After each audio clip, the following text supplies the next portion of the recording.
In this lecture, we're going to use query parameters to store the comments sorting order.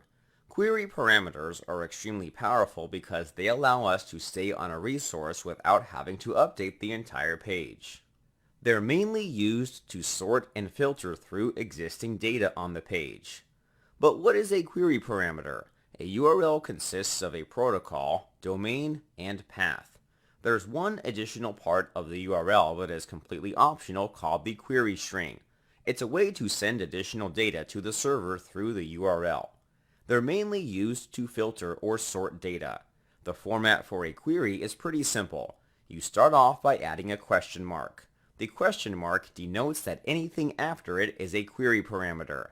Query parameters are key value pairs. If you want to add more query parameters, you need to use the ampersand character to separate the key value pairs. In this example, I'm sending two query parameters. The first is foo with a value of bar, and the second is order with a value of 1. The Vue router supports query parameters.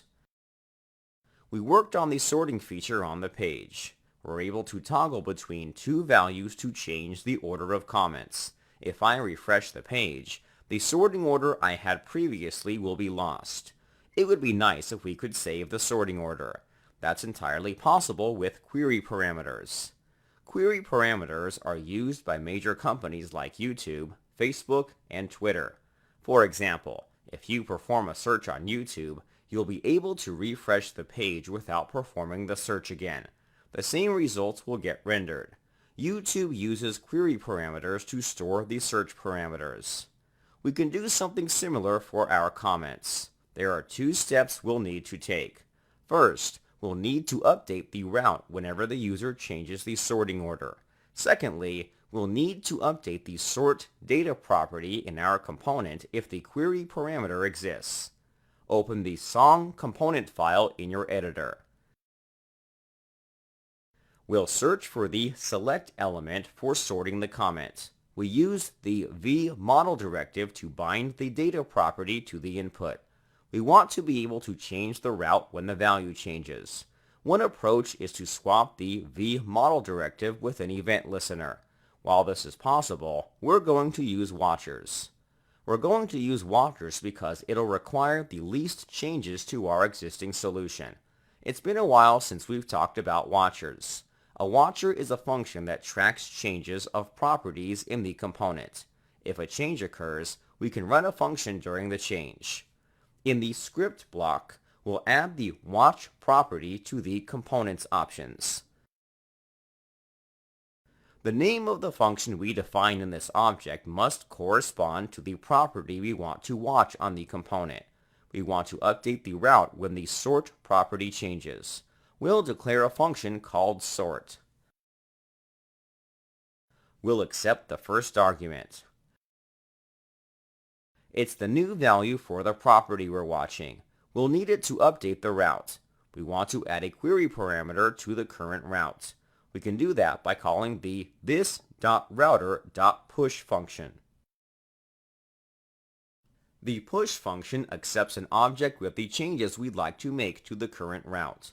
It's the same object you would pass into the to property of the router link component. Previously, we would set the name property followed by the name of the route we'd like to redirect the user to. An example would be the home page. However, we're not forced to redirect the user to a new path. It's safe to remove this property from the object. It doesn't have to exist in the object. We can use the push function to add query parameters to the current URL. In the object, we can define the query property to add query parameters. This property will be an object of query parameters you'd like to set. Query parameters use a key value system. The property's key will be the key for the query and the property's value will be the query's value. The router will take care of converting this from an object to a string that'll be appended to the URL. We'll add a query parameter called sort. Its value will be the new value argument. There aren't rules for how you should name your query parameters. Generally, if you're creating an API, The parameters should have readable and concise names.